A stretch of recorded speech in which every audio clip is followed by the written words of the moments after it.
That is not entirely correct po, Your Honor. Because under the joint circular, it shall be the responsibility of the head of the agency first to approve yung cash advance. Pangalawa, to Oo oversee yung agency-wide utilization. Pangatlo, to ensure compliance with the joint Unresponsive circular. po, And also po, inattest din po ni OBP yung unresponsive po. Ang tinatanong ko lang, hindi ba yung designated, yung SDO, si Fajarda lang at si Acosta, hindi si VP, hindi siya yung payee eh. Ang liwa-liwanag. pero ang sinabi niyo po kanina yung accountable officer. Kaya nga, so yung accountable officer, yung SDO, nasa JCD Hindi lang po yan eh. si SDO po yung accountable Hindi, officer, or. Your Honor. Ang sabi doon, head of agency or person designated. Oo, ang liwanag sa definition ng joint circular. Mag-yes or no ka lang, kanina ka pa inaaway mo ko lagi. Sorry po, Your Honor. You have 2 minutes. Thank you very much, Presiding Judge.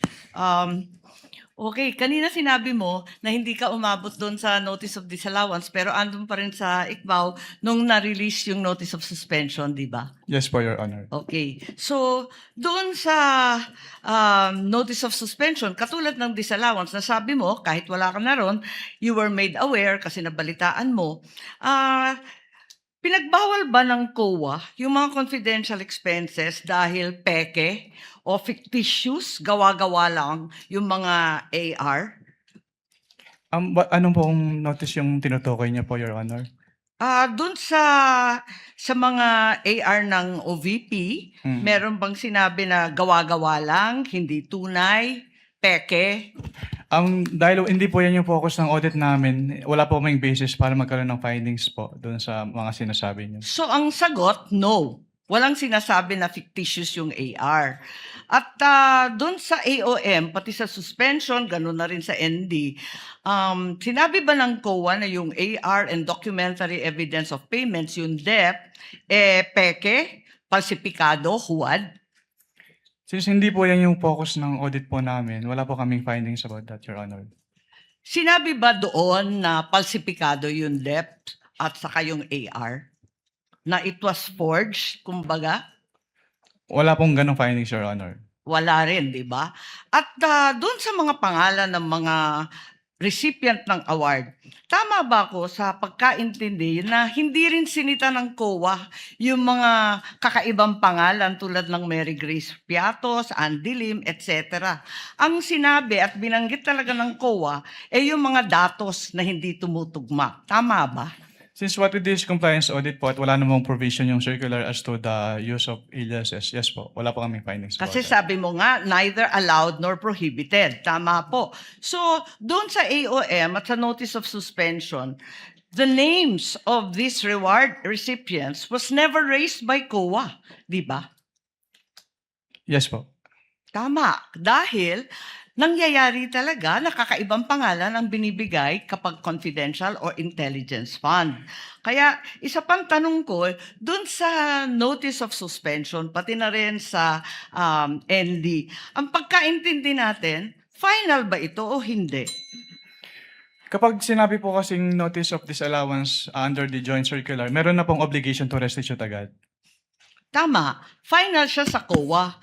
Pero kahit ang desisyon ng COA, pwedeng dalhin sa Supreme Court para maging pinal na pinal. Di po ba? I-clarify ko lang po, kapag dumating na po kasi sa Supreme Court, ang tanging ground na lang po dyan ay grave abuse of discretion amounting to lack or excess of jurisdiction. So wala na pong kinalaman po yung factual matters. Ganun nga, talaga naman na matters of fact, hindi naman rin na-raise sa Supreme Court, tama ka doon. Pero hindi pinal. Pwedeng dalhin sa Korte Suprema. At no point are these final. I-clarify ko lang po, yung decision po ng COA to restitute ay hindi po apektado nung pag-file sa Supreme Court. So kahit mag-file po sila ng petition for certiorari sa Supreme Court, kailangan na po nilang ibalik kaagad. Kasi yung pendency po ng petition for certiorari, hindi po niya na-stay yung obligation to restitute. Naintindihan natin yon, pero hindi pa tapos ang kaso. Pwede pang dalhin sa Korte Suprema, hindi po ba? At saka dun sa notice of suspension, balikan ko lang, was there a finding na ginamit sa pansarili yung mga confidential funds ng OVP? That is a presumption po under joint circular. Misappropriated ba yun? Kindly wrap up. That is a presumption Judge po. Marcos. Hindi po kailangan directly sabihin kasi nagkaroon po ng presumption. Pero hindi sinabi. Sa madaling sabi, Pero dahil wala presumption talagang po siya, hindi po siya kailangan sabihin, Your Honor. Naintindihan ko, pero wala doon. Is there a COA finding na ninakaw ang confidential funds doon sa various AOMs and notice? Meron bang sinasabi doon na ninakaw? It was stolen? There is a prima facie evidence na nagamit po siya for personal use or benefit under the joint circular. Kaya nga. Kindly wrap up, Senator Judge Marcos. Yes, You're gonna bail at I round am two. done, but I have questions kung may second round. There will be a round two, and I will register you, Senator Judge Marcos. Ginoong Pangulong Hukom, itutuloy ko lang yung tinatanong ko kanina dahil may nabanggit kayo ng presumption of misappropriation. Tama ba? For personal use. Based on the joint circular po, meron po. Oo, tama. Pagkatapos nun, tinitingnan ko yung joint circular at maliwanag that the presumption for misappropriation arises against the accountable officer. Di ba? Yes, Against the accountable officer.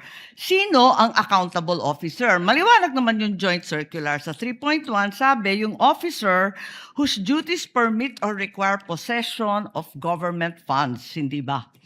Based on the joint circular po, may ganyang provision. Oo. So yung SDO talaga, yung Special Disbursing Officer, has the possession, the custody. Tama yun, di ba? Yes po. O kung ganon, if the presumption na personal use, ayon sa 8.3 ng Joint Circular, failure of the accountable officer to liquidate any public funds is tantamount na nga to that presumption. Hindi Yes, po po. ba? Yes, po. So, ang tanong dito, sino ang accountable officer dito sa sitwasyon na to? Kasi ang liwaliwanag na hindi naman si Vice President ang payee. Hindi naman sinasabi na nasa kanya yung pera.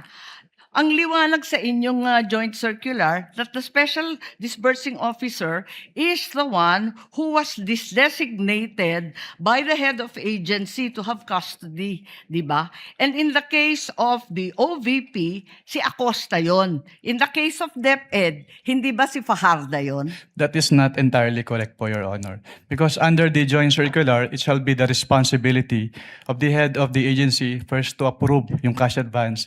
Pangalawa, to Oo oversee yung agency-wide utilization. Pangatlo, to ensure compliance Ang with the joint responsive circular. po, And also po, inattest din po ni OBP yung Unresponsive po. Ang tinatanong ko lang, hindi ba yung designated, yung SDO, si Fajarda lang at si Acosta, hindi si VP, hindi siya yung payee eh.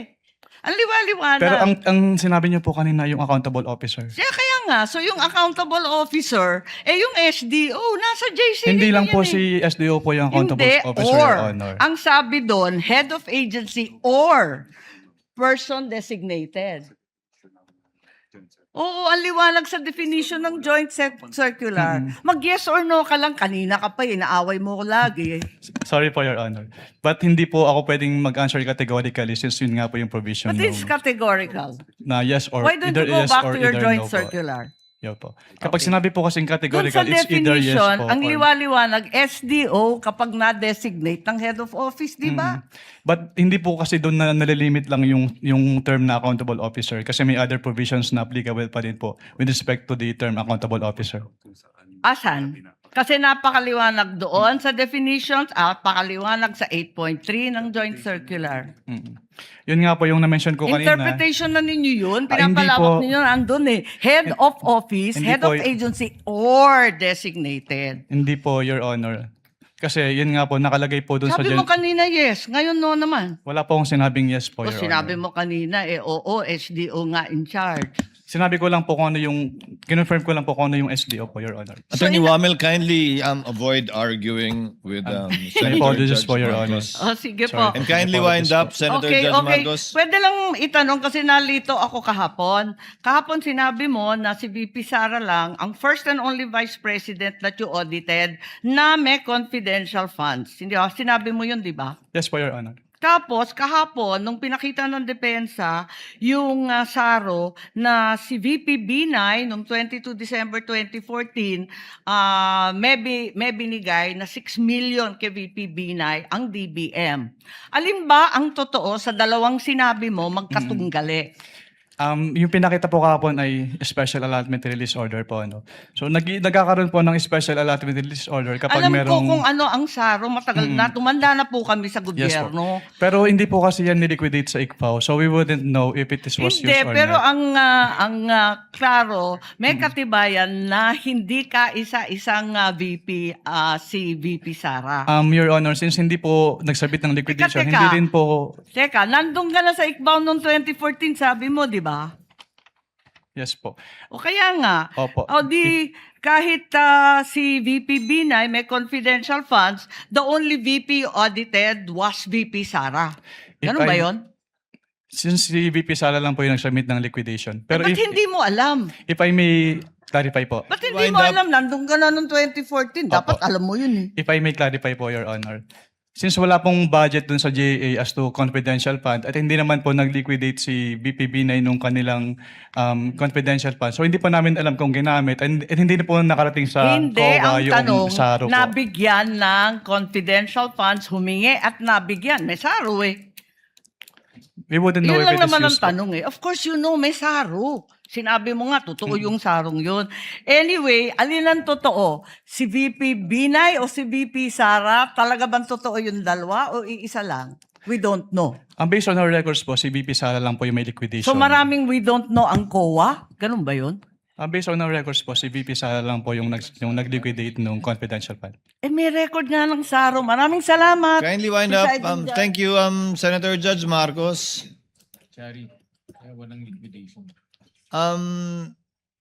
To clarify and finish that point, if there was no liquidation, there is nothing for COA to look at. But it's possible that indeed confidential funds were given to the former Vice President Binay. Yes po, Your Honor. So from your end, alam mo lang, wala kasi walang pinaliquidate sa inyo. Yes po. And wala din po siya sa GAA po ng 2014, Your Honor. Pero kung may SARO nga na pinakita sa iyo kahapon at mapatunayan nila, ibig sabihin nun, meron pero walang niliquidate sa inyo. Maaari po, Your Honor. Pwede po. Yun lang naman yung tanging rason, di ba? Apologies po, Your Honor. May apologies hindi po, Senator nirelease. IB. So, sorry. Next to interject.